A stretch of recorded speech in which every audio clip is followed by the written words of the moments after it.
Welcome back. Let's read some more. I start to get tired and I'm freezing. I like to get to bed. It's soon 6 p.m.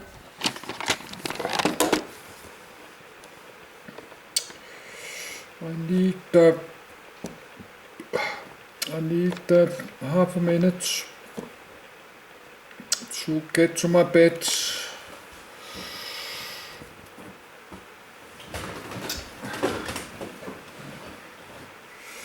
Power jets. That's a good name, but that's not that. That's an old company make jet engines.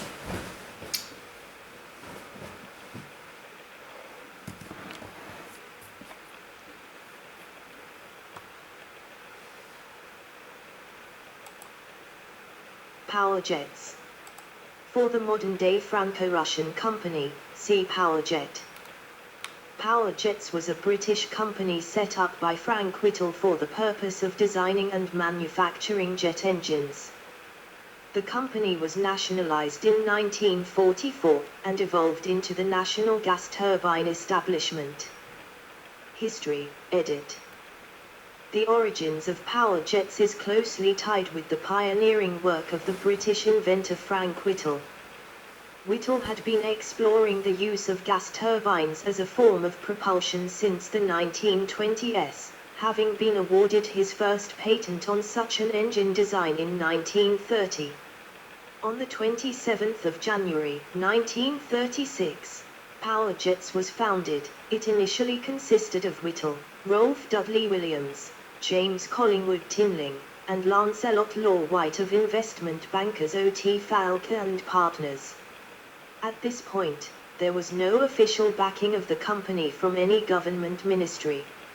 Securing funding was a persistently worrying issue throughout the early development of the engine.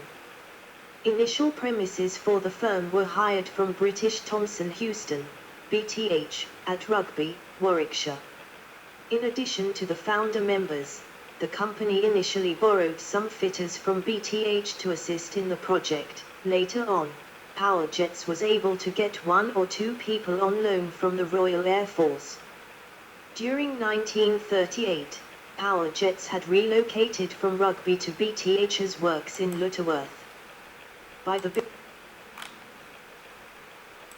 Power Jets. For the modern-day Franco-Russian company, see Power Jet. Power Jets was a British company set up by Frank Whittle for the purpose of designing and manufacturing jet engines. The company was nationalised in 1944 and evolved into the National Gas Turbine Establishment. History, edit. The origins of power jets is closely tied with the pioneering work of the British inventor Frank Whittle. Whittle had been exploring the use of gas turbines as a form of propulsion since the 1920s, having been awarded his first patent on such an engine design in 1930. On the 27th of January, 1936, Power Jets was founded. It initially consisted of Whittle, Rolf Dudley Williams, James Collingwood Tinling, and Lancelot Law White of investment bankers O.T. Falke and Partners. At this point, there was no official backing of the company from any government ministry.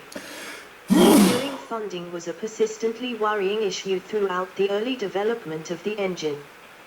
Initial premises for the firm were hired from British Thomson Houston, BTH, at Rugby, Warwickshire. In addition to the founder members, the company initially borrowed some fitters from BTH to assist in the project. Later on, Power Jets was able to get 1 or 2 people on loan from the Royal Air Force. During 1938, Power Jets had relocated from Rugby to BTH's works in Lutterworth. By the beginning of 1940, the company had a total workforce of about 25. A major breakthrough for the company came in 1940 when, at the prompting of Stanley Hooker, Ernest Hives, chairman of Rolls-Royce, visited Lutterworth, and offered to make any parts Whittle required at Rolls-Royce's Derby experimental shop. prior to this, power jets had often been dismissed by potential British industrial suppliers. When Whittle discussed the requirements for his combustion chamber with various exhibitors at the British Industries Fair, many were simply unprepared to tackle the difficult problem of combustion. One British company, called High Duty Alloys, produced special aluminium alloys under the trade name Hyduminium that proved to be ideal for operating within the conditions inside a jet compressor. For his part, Whittle also sought to keep his engine designs as simple as possible in order to reduce manufacturing complexity. The Power Jet's WU first model, also known by Whittle as the first experimental engine, and the first edition, was the first turbojet engine to be built and run in the world. As an experimental proof of concept engine, it was never intended for flight, and was designed to be very light in comparison to typical engineering standards. Whittle designed the centrifugal compressor to develop about 4:1 pressure ratio when, as far as he was aware, the best previously demonstrated performance in a single stage was about 2.51. By the end of 1936, total expenditure on design and manufacture of the engine amounted to £2,000. The WU was test run for the first time on the 12th of April, 1937. While the WU engine was undertaking began running trials in early 1937, support for its development emerged from both Sir Henry Tizard, chairman of the Aeronautical Research Committee, and the Air Ministry. Work on the WU engine was discontinued in 1941, by which point it had already been superseded by a newer engine design, the Power Jet's W.1, which, amongst other attributes, was to be flight-worthy. It was selected to power the Gloucester E.28/39, the first jet aircraft to fly in the United Kingdom. Power Jets and Gloucester had quickly formed a good working relationship around mid-1939 to produce such an aircraft. Ground testing of a non-flight-worthy version of the W.1, installed in the E.28/39, begun on the 7th of April, 1941. The aircraft flew under jet power for the first time on the 15th of May, 1941. Increasingly refined versions of the W.1 engine were provisioned and installed upon the E.28/39 prototypes throughout the flight test program. The success of the E.28/39 proved the viability of jet propulsion, encouraging Gloucester to press ahead with designs for a production fighter aircraft. In 1941, experiments with boosting the W.1's thrust by introducing a liquid coolant were initiated. The first fluid tried being liquid ammonia, which proved too effective, resulting in the engine overspeeding and pushing the thrust and RPM indicators off the scales, before later trials changed to using water, and water methanol. A system to trial the technique in the E.28/39 was devised but never fitted. The W.1 was also the first jet engine built in the United States where, as the General Electric IA, it was the first US-built jet engine to run, and as the production General Electric J31 it powered the Bell P-59 Aeracomb. Development of the Power Jet's W.2 was authorized in 1940 in coordination with the Air Ministry's issuing of Specification F.9/40, which called for prototypes of a new twin-engined jet fighter aircraft. The W.2 was intended to be produced by the car manufacturer Rover. However, in late 1942, Rover agreed to exchange their jet engine factory at Barnoldswick, Lancashire for Rolls-Royce's Meteor tank engine factory in Nottingham, with no money changing hands. At the behest of the British government, Rolls-Royce thereupon assumed control of the W.2 project, with Frank Whittle and his small team at Power Jets acting in an advisory capacity. The engine, which entered production as the Welland, would be a key milestone for jet propulsion. powering early versions of the Gloucester Meteor, the Allies' first operational jet fighter. The W.2B/500 design was modified by Rover as the Rover B.26, following its transfer to Rolls-Royce and further redesign, entered service as the Derwent, which was the effective successor to the Welland.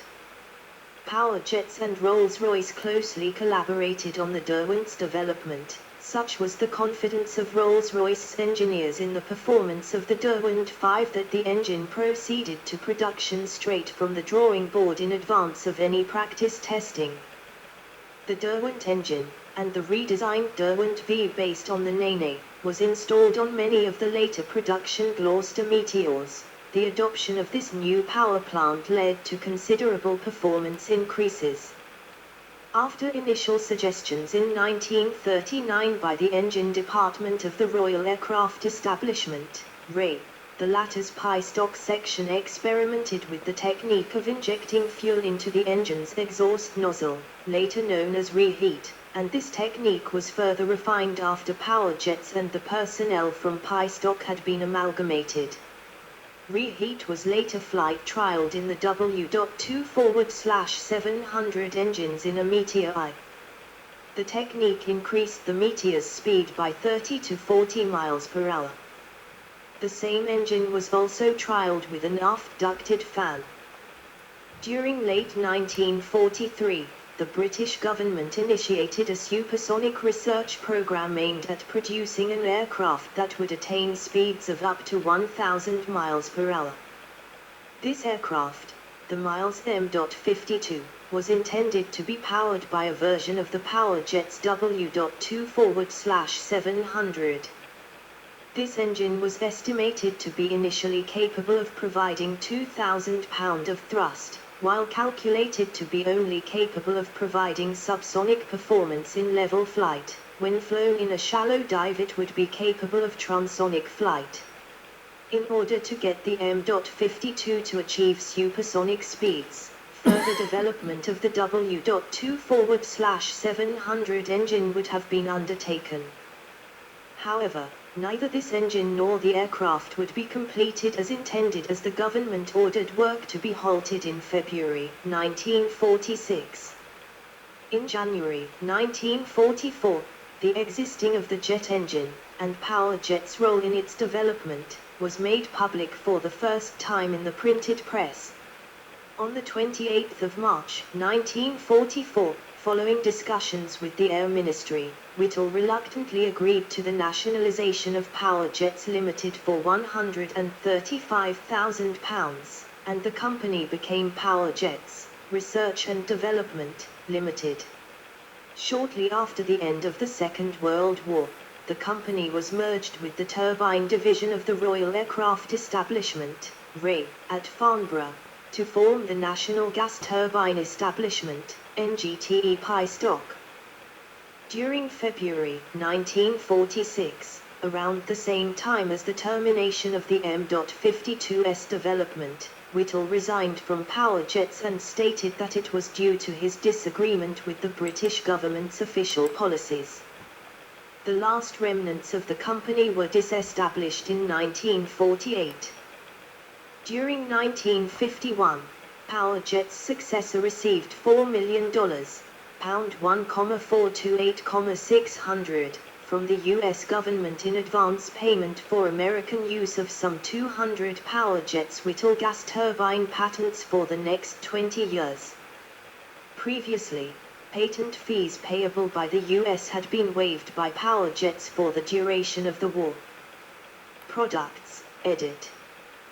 1 Powerjet's WU abbreviation for Whittle Unit.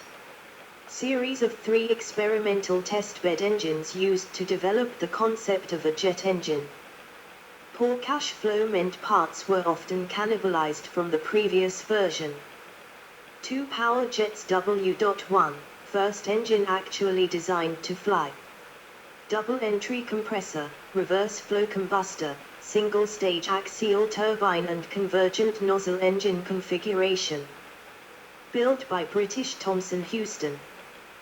propelled Gloucester E.28/39 demonstrator aircraft on first flight and subsequent demonstration flights.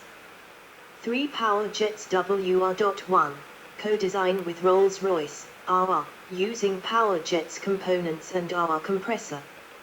4 power jets W.1X, single unit assembled from W.1 spare parts, but not deemed airworthy.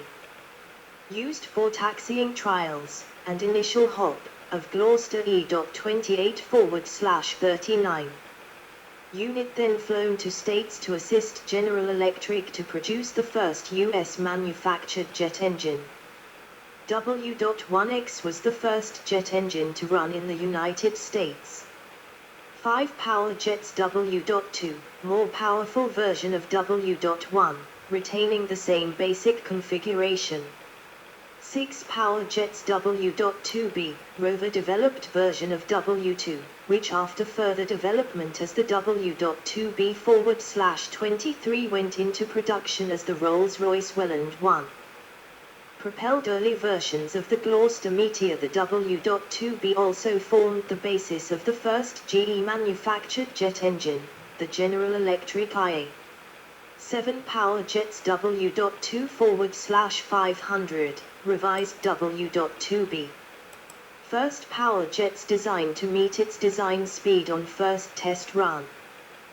W.2/500 and Rover B-26 formed basis for the straight-through combustor Rolls-Royce Derwent 1, which powered later marks of the Meteor.